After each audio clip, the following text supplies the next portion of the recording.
እንደ ዛሬ ሩታ አስለቅሳኝ አሳዝናኝ አታውቅም።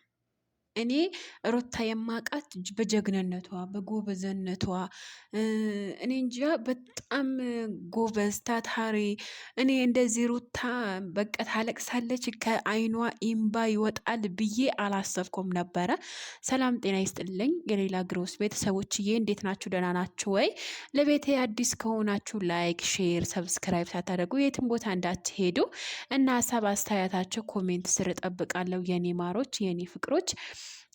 እና ደግሞ ጸጊ ቤት የተለቀቀው ቪዲዮ እጅግ በጣም ያሳዘነኝ ዛሬ አብርሃም ሩታን ማስለቀስ አልነበረበትም። ትችቶች እየመጡባት ነው። ሩታ በጣም ጎበዝ ናት፣ በጣም ታታሪ ናት። በቃ እኔ እንጃ አላቅም ለሩታ እኔ ይሄን ብዬ ልናገርም አልችልም። ጥፋቶች ልታጠፋ ትችላለች፣ ግን ጥፋቶቹ መታረም ነበረበት። አልታረመችም። ግን ሩታ እንደዚህ ታለቅሳለች፣ እኔ በሚዲያ ወታ እንደዚህ ታለቅሳለች እንደዚህ ትላለች ብዬ ገምቼ አላቅም። ወላሂ ነው የምላችሁ። እና አብርሃም ቆም ብሎ እያሰበ አይደለም አሁንም ማለት ነው። ውዶችዬ ነገራቶቹ ሳላስረዳችሁ ዝም ብዬ ገባውኛ ጥልቅ ብዬ ነው የገባሁት። እና ሩታ በጣም ነው ያሳዘነች። ሀቂያ ስታለቅስ እንደዚህ ታለቅሳለች ብዬ እንደዚህ ቆማ ታለቅሳለች ብዬ በፍጹም ገምቼ አላቅም። ለማንኛውም ጸጊና ሩታና አብርሃም ሩታና አብርሃም ስላገናኘሻቸው ደስ ብሎኛል። ያው ነገራቶቹ ባይፈቱም ሊፈቱም ይችላሉ። በዚህ ራሱ ይሄ ማድረግሽ ራሱ ይሄ ትልቅ ነገር ነው። ለአንቺ ክብር እንሰጥሻለን። ያው ከዚህም በፊት አንቺ ሩታን የመረጥሽው፣ አሁንም ደግሞ አንቺ ልብሽ ያለ ነው ያደረግሽላት። ነገር ግን ስታገናኛቸው መጀመሪያ ላይ ደውለሽ ያለውን ነገር ጠይቀሽ ያለውን ነገር እንዴት እንደሆነ ብታስረጃቸው ጥሩ ነበረ። ያረግሽው ነገር ለምን አገናኘሻቸው ምናምን አይደለም፣ በጣም አገናኘሻቸው። በጣም ደስ ይላል። ነገር ግን እዛ ሩታ የማልቀስ ስበብ አንቺ ሆንሽ ማለት ነው።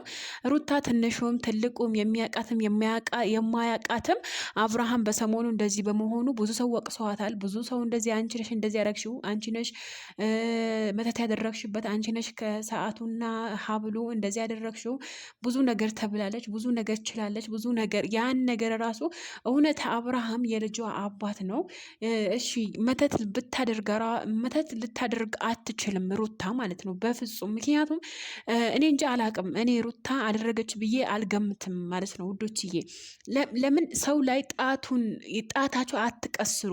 በነገራችን ላይ አንድ መፍለጫ የበዛበት እንጨት በቃ ምን ልበላችሁ የሆነ ውይ እንዴት በጣም አሳዘነች ሩታ። እንደ ዛሬ አሳዝናኝ እንደዚህ ታለቅሳለች፣ እንደዚህ በአብርሃም ምክንያት እንደዚህ ትሆናለች ብዬ አልገመትኩም ነበር። እንደዚህ ስሜታዊ ትሆናለች ብዬ አልገመትኩም ነበረ። ነገር ግን ትናንትና እንዳውም ብዙ የሄዳ ስትጠይቃት ምንም ነገር አልመሰላትም ነበረ። እንዳውም ዛሬ ከአብርሽ ጋር ጸጊ አገናኝታቸው ጥሏት ሲሄድ በጣም ነው ያለቀሰችው። ሀቂቃ ሰው ትንሽ ትልቁም እያመናጨቃት፣ ትንሽ ትልቁም አንቺ ነሽ እንደዚህ ያደረግሽው አብርሃም፣ ትንሽ በቃ የሚያቃትም የማያቃትም። በነገራችን ላይ ያላደረግኩት ነገር አደረግሽ ስባል እኔ በበኩሌ ማለት ነው አላለቅስ፣ ምንም አይደለም፣ የስራችሁ ይስጣችሁ ብዬ ነበር የምተወው ማለት ነው። እና ሀቂቃ እኔ በጣም ነው የከፋኝ ለሩታ ማለት ነው። እና በነገራችን ላይ ብዙም ነገሮች እየወጡ ነው። ብዙ ዴቭ እና ኤፍሬም በሰሩት ቪዲዮ ቅድም አብርሃም እና ኤፍሬም ሊታሰሩ ኤፍሬም እና ሩታ ሊታሰሩ ነው ብለው ሰርተው ነበረ ማለት ነው። በነገራችን ላይ ሰው ስም በማጥፋት ወንጀል ሊጠረጠሩ ይችላሉ፣ ሊታሰሩ ይችላሉ፣ ሊፈቱም ይችላሉ፣ ችግር የለውም። ነገር ግን ሩታን ብታደርገው እንደዚህ አታለቅስም ነበር። ሀቂቃ ነው የምላቸው። የሰውን ስሜት ተረዱ እና አትውቀሱ። ሰው የደረሰበትን ነገር ሊደርስባቸው ይችላል። እና እኔ በጣም ነው ያሳዘነች ሩታ ማለት ነው ወላሂ።